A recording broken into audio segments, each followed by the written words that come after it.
안녕하세요. 6월 27일 금요일 아침 말씀 시간에 나온 성도 여러분 환영합니다. 오늘 말씀은 사도행전 27장 21절부터 44절까지입니다. 그중 21절부터 37절까지 제가 봉독하겠습니다. 여러 사람이 오래 먹지 못하였음에 바울이 가운데 서서 말하되 여러분이여 내 말을 듣고 글에 대해서 떠나지 아니하여 이 타격과 손상을 면하였더라면 좋았을 뻔하였느니라. 내가 너희를 권하노니 이제는 안심하라. 너희 중 아무도 생명에는 아무런 손상이 없겠고 오직 백분이리라. 내가 속한 바 곧 내가 섬기는 하나님의 사자가 어젯밤에 내 곁에 서서 말하되 바울아 두려워하지 말라. 내가 가이사 앞에 서야 하겠고 또 하나님께서 너와 함께 항해하는 자를 다 내게 주셨다 하였으니 그러므로 여러분이여 안심하라. 나는 내게 말씀하신 그대로 되리라고 하나님을 믿노라. 그런즉 우리가 반드시 한 섬에 걸리리라 하더라. 10나흘째 되는 날 밤에 우리가 아드리아 바다에서 이리저리 쫓겨가다가 자정쯤 되어 사공들이 어느 육지에 가까워지는 줄을 짐작하고 물을 재어보니 20길이 되고 조금 가다가 다시 재니 15길이라. 암초에 걸릴까 하여 고물로 닷 넷을 내리고 날이 새기를 고대하니라. 사공들이 도망하고자 하여 이물에서 닻을 내리는 채 하고 거룻배를 바다에 내려놓거늘 바울이 백부장과 군인들에게 이르되 이 사람들이 배에 있지 아니하면 너희가 구원을 얻지 못하리라 하니 이에 군인들이 거룻줄을 끊어 떼어버리니라. 날이 새어가매 바울이 여러 사람에게 음식 먹기를 권하여 이르되 너희가 기다리고 기다리며 먹지 못하고 줄인 지가 오늘까지 10나흘인즉 음식 먹기를 권하노니 이것이 너희의 구원을 위하는 것이요 너희 중 머리카락 하나도 잃을 자가 없으리라 하고 떡을 가져다가 모든 사람 앞에서 하나님께 축사하고 떼어 먹기를 시작하매 그들도 다 안심하고 받아 먹으니 배에 있는 우리 수는 전부 276명이더라. 아멘. 이제 무더운 여름철이 되었습니다. 많은 가정들은 여름 휴가를 계획하며 산과 바다 또는 여러 휴양지로 휴가를 떠나기 마련이죠. 자동차나 비행기를 타고 오랜 시간을 걸려 도착한 장소에서 즐거운 시간을 보낼 계획에 행복감이 더할 것입니다.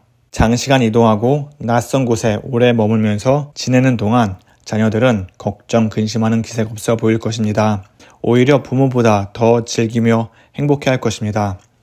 자녀들이 이렇게 행동하는 이유는 항상 부모님이 곁에 계시기 때문이죠. 여행의 모든 계획과 진행이 부모님의 인도 아래 있고 혹여나 힘들거나 어려운 일이 발생하더라도 부모님이 다 해결해 주리라 믿기 때문에 자녀들은 휴가 내내 마음 편히 지낼 것입니다. 그리고 또한 이런 모습을 바라보는 부모 또한 행복하리라 믿습니다. 오늘 말씀 속에 유로글로라는 광풍과 풍랑으로 곧 침몰할 것처럼 보이는 배가 있습니다. 게다가 현재의 위치나 방향을 가늠하게 해주는 해와 별조차 여러 날 보이지 않으니 배 안의 선원들과 승객들은 구원의 여망 또한 사라졌습니다. 이런 와중에 한 사람만이 평안한 마음을 가졌습니다.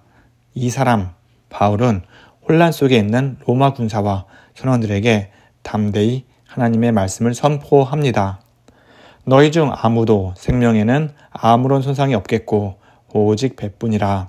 바울이 이렇게 담대하게 말씀을 선포할 수 있었던 것은 그의 마음에 강한 믿음이 있었기 때문입니다. 23절과 24절입니다. 내가 속한 바 곧 내가 섬기는 하나님의 사자가 어젯밤에 내 곁에 서서 말하되 바울아 두려워하지 말라. 내가 가이사 앞에 서야 하겠고 또 하나님께서 너와 함께 항해하는 자를 다 내게 주셨다 하였으니 하나님의 사자가 바울에게 두려워하지 말라고 말한 것으로 보아 바울 역시 다른 선원들처럼 두려웠던 모양입니다. 하지만 바울은 하나님이 주신 사명, 즉 가이사 앞에서 복음을 전해야 하는 믿음이 있었기 때문에 바울이 탄 배가 침몰할 일이 없음을 확신했습니다. 하나님은 사람이 아니하시니 거짓말을 하지 않으시고 인생이 아니시니 후회가 없으시도다. 말씀하신 말을 행하지 아니하시며 하신 말씀을 실행하지 않으시랴. 민수기 23장 19절의 말씀처럼 바울은 약속하신 하나님께서 그 약속을 이루어 주실 줄 항상 믿었기 때문에 위험하고 위급한 상황 속에서도 모든 것이 다 하나님의 뜻대로 이루어질 줄 믿었습니다. 배 안에 있던 모든 사람들은 유로글로라는 무시무시한 바람의 영향 아래 자신의 삶을 맡겨놓았습니다. 그 누구도 그 바람을 이겨낼 자가 없었고 풍랑에서 벗어날 능력이 없었습니다. 하지만 하나님은 어떤 분이십니까? 이 세상을 창조하시고 온 우주를 이치에 맞게 운행시키시는 분입니다. 하나님에게 유라글로는 그저 우주의 먼지와 같이 아주 작은 바람에 불과할 뿐입니다. 이런 하나님께서 말씀하시니 바울은 믿음의 눈으로 모든 상황을 바라보며 구원의 확신과 안심을 찾았던 것이지요. 우리 삶의 주관자이신 하나님께서 우리와 늘 함께 계십니다. 사람이 가진 지혜와 지식은 유한적일 수밖에 없습니다. 제 아무리 많은 부와 명예와 지혜가 많다 하더라도 근심과 걱정을 떨쳐버리며 모든 것을 이길 수 있는 능력과 생각을 가진 사람 아무도 없습니다. 머리를 싸매고 신경 쓰며 힘들어 하지만 그것을 이겨낼 수 있는 방법 아무도 없습니다. 오직 하나님을 찾고 모든 것을 구한다면 하나님께서 모든 걱정과 근심 그리고 어려운 상황을 이겨낼 수 있는 힘과 능력을 주시리라 믿습니다. 바울이 선원들에게 하나님의 말씀을 전하면서 안심하라고 했을 때에 휘몰아치는 광풍이 그쳤을까요? 아닙니다. 현실은 그대로입니다. 27절을 보면 이렇게 말합니다. 10나흘째 되는 날 밤에 우리가 아드리아 바다에서 이리저리 쫓겨다니다가 자정쯤 되어 사공들이 어느 육지에 가까워지는 줄을 짐작하고 바울이 하나님의 말씀을 선포함에도 현실은 아무것도 변한 것이 없습니다. 여전히 광풍이 불고 험난한 풍랑으로 인해서 배는 이리저리 쫓겨다닐 뿐입니다. 선원들은 이렇게 생각할 수도 있습니다. 이런 광풍 속에서 이러한 풍랑 속에서 어떻게 안심하라는 것인가? 생명에는 손상이 없고 배만 부서진다고? 이런 거센 바닷속에서 배가 부서지면 결국 모두 죽게 되는 것 아닌가? 이렇게 끊임없이 의심했을 수도 있습니다. 이러한 생각의 결과가 무엇인가요? 육지가 가까워짐을 알고 날이 밝았을 때 몇몇 사공들이 거룻배를 바다에 내려놓고 배에서 탈출하려고 합니다. 바울이 하나님의 말씀을 선포했지만 배에 있던 사람들은 여전히 불안했고 어찌하든 그 배에서 탈출하려고 온갖 생각과 노력을 했던 것이지요. 이러한 문제는 오늘날 모든 성도들에게 비슷하게 일어나기도 합니다. 열심히 기도했는데 기도의 응답이 이루어지지 않을 때가 있습니다. 기도를 하면 주변 상황이 좋아질 줄 알았는데 오히려 더 악화될 때가 있고 기도를 통해 어떤 문제가 해결되길 바랬지만 해결의 실마리를 찾기는커녕 그 문제가 더 나빠질 때가 있습니다. 이러한 상황 속에서 우리는 어떤 행동을 하나요? 마치 거룻배를 내려 배에서 탈출하고자 하는 선원들처럼 스스로 모든 문제를 해결하고자 하십니까? 아니면 기도를 끝까지 하면서 하나님께 전적으로 모든 것을 다 맡기십니까? 바울의 모습을 통해서 우리가 배워야 할 것이 있습니다. 그것은 하나님께 감사했다는 것입니다. 바울은 사람들이 10나흘 동안 음식을 못 먹은 것을 알고 모든 사람들에게 음식 먹기를 권하면서 떡을 떼며 모든 사람 앞에서 하나님께 축사를 했습니다. 힘들고 어려운 상황 속에서도 바울은 여전히 떡을 떼며 하나님께 감사했던 것이지요. 범사에 감사하라. 이것이 그리스도 예수 안에서 너희를 향하신 하나님의 뜻이니라. 데살로니가전서 5장 18절 말씀입니다. 이 말씀처럼 바울은 악한 상황 속에서도 하나님께 감사드렸습니다. 주어진 환경 속에서 오직 하나님의 말씀을 굳건히 믿고 그 믿음으로 모든 상황을 받기 때문에 바울은 감사의 기도를 할 수 있었던 것이지요. 우리의 환경과 주변의 상황이 아무리 힘들고 어렵더라도 우리는 끊임없이 기도를 해야 합니다. 그리고 더 나아가서는 모든 상황 속에서 범사에 감사하라 라는 말씀처럼 하나님께 감사하며 기도가 응답될 줄 믿으며 하루하루 살아야 하는 것이지요. 자, 날이 밝은 후에 항만이 눈에 들어왔습니다. 바울을 비롯한 선원들은 그 항만으로 이동하고자 배를 움직였습니다. 그런데요, 배를 이동하다가 배의 고물이 진흙에 부딪혀 움직일 수 없게 되었고 더 나아가서는 그 고물이 깨져서 배가 침몰할 위기에 처했습니다.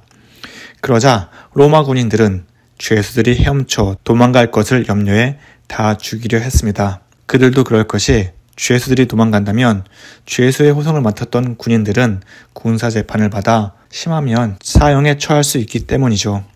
그런데 만약 로마 군인들이 죄수를 다 죽인다면 죄수의 신분이었던 바울의 목숨과 또 생명에는 아무런 손상이 없겠다 하신 하나님의 약속이 깨어질 것입니다. 하지만 하나님은 놀라운 방법으로 이러한 위기를 면하게 했습니다. 바로 백부장의 마음을 움직였던 것이지요. 백부장이 바울을 구원하기 위해서 로마 군인들의 뜻을 막고 모든 사람들을 안전하게 육지에 상륙시켰습니다. 이렇게 하나님은 사람이 생각할 수 없는 방법으로도 문제를 해결하시는 분입니다. 이러니 우리가 하나님과 동행을 안 할래야 안 할 수가 없습니다. 하나님과 동행하면서 우리의 삶을 내려놓는다면 우리의 삶이 하나님의 뜻 가운데 평안하고 평탄한 길이 되리라 믿습니다. 주 예수와 동행하니 그 어디나 하늘나라. 찬송가 438장의 가사처럼 우리가 하나님과 동행한다면 오늘 이 자리가 또 우리의 삶이 하늘나라를 경험하리라 믿습니다. 그리고 그 가운데에 하나님이 주시는 평안과 기쁨과 사랑이 넘치리라 믿습니다. 성도 여러분, 이런 믿음을 가지고 오늘도 승리하는 삶을 살아가기를 간절히 소망합니다. 우리 다 함께 기도하겠습니다. 하나님 감사합니다. 우리와 동행하여 주시고 우리에게 필요한 모든 것을 채워주심을 감사합니다. 하나님, 하루하루 사는 것, 이 모든 것이 하나님의 은혜이며 큰 축복임을 믿습니다. 이러한 마음으로 늘 하나님께 감사하며 살아가게 하여 주시옵소서. 하나님, 땅 가운데 살면서 우리 안에 욕심이 있다면 정욕으로 말미암아 하나님의 주신 그 감사함을 잊고 살아갈 때가 많이 있습니다. 하나님, 우리의 연약한 마음 용서하여 주시고 우리가 갖지 못한 것에 대해서 불만 불평을 하지 않고 하나님께서 주신 것에 늘 감사하며 살아가게 하여 주시옵소서. 하나님, 우리 자녀를 위해서 기도합니다. 우리 자녀들이 하나님 말씀을 보고 듣고 외우며 그 말씀을 삶의 중심으로 여기며 살아가게 하여 주시옵소서. 예수님이 우리 삶의 구원자이고 인도하심을 늘 마음속 깊이 새기며 예수님을 따라 본받으며 살아가는 귀한 자녀가 되게 하여 주시옵소서. 그리하여 키가 자라듯 지혜도 자라고 예수님을 쫓아 살아가는 그 마음도 자라나게 하여 주시옵소서. 그래서 우리 아이들로 하여금 이 땅 가운데 하나님의 사랑이 널리 전파되게 하여 주시옵시고 세상의 수많은 사람들이 우리 자녀들의 모습을 보면서 예수님은 우리의 그리스도임을 고백하고 살아계신 하나님의 능력을 경험하는 놀라운 역사가 일어나게 하여 주시옵소서. 하나님, 우리의 모든 삶 주님께 맡깁니다. 한낮의 뜨거운 햇살처럼 예수님의 뜨거운 사랑을 경험하며 살아가도록 주님 인도하여 주시옵소서. 이 모든 말씀 살아계신 예수님의 이름으로 기도합니다. 아멘. 성도 여러분, 무더운 날씨 가운데 건강 조심하시며 오늘도 행복한 하루 살아가기를 간절히 바랍니다. 감사합니다.